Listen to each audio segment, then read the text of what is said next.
Okay guys, good morning. Here we decided to visit one of our farmer, that is Mr. Karudhu's farm, and he's here to take us through what he does here inside. Yes. Okay, kama venye umesikia kwa majina naitwa Karudhu ama Karudhu Comedian pale YouTube. Hii ni sabaragu la avocado. Tutaona hii nasari yote, hii greenhouse yote tumepanda avocado. Na pia hapa tuko na wakulima. Hapa nimeajiri zaidi ya wakulima 10 hivi. Huu ni mmoja wake anaitwa Mr. Paulo. Paulo wako hapa. Yes, yeye anatufanyia sana mambo ya grafting, ni expert. Kuna wengine huko wanafanya mambo ya watering huko, unaweza waona pale, na kuna wengine wako kwa ile nyingine iko na pale hivyo.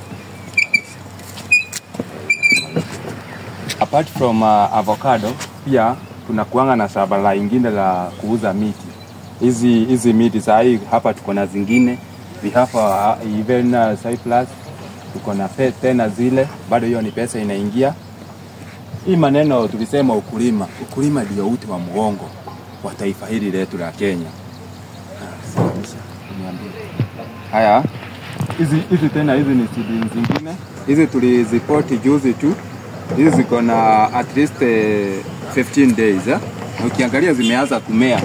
Zenye zilikuwa at least ziko ready kupandwa, zimeanza kumea. This is our seedling. We do potting, and this is our Jubo variety.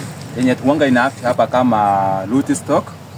Yeah, root stock wanga ina act kama root stock juu ya hai affected in nematode, are not affected by nematode, are not affected by root rot diseases, and they are well adapted to this ecology ya hapa kwetu. Sasa hizi tuna mtu wa maji anatuwekea pale. Yeye ni yeye wanga anafanya irrigation. Juu saa hizi hazifanyi. This our irrigation hakuna maji ya kutosha, ndio unaona tunaweka na zile gel can. Unaona. So this is Mr. Karudhu's farm. As you can see, a very nice work done.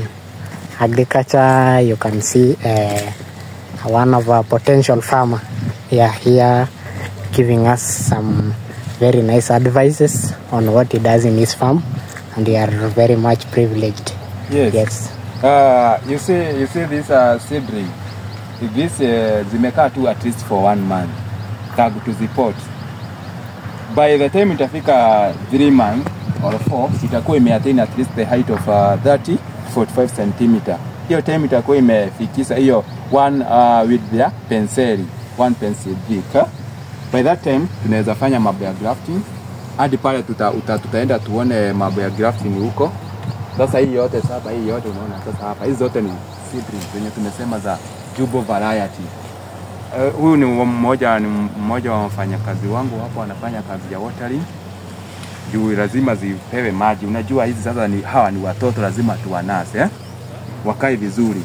Hii na alafu hii seedling moja wanga tunauza at least 150 ambayo imesaa kuwa grafted. But not this local one. This Jubo variety yenye zina kama root stock. Hizi ni local. Hizo hatuuzi. Lazima tufanye hizi, tufanye value addition ya kufanya grafting. Na tulisema grafting is the process of uniting two separate wood stems.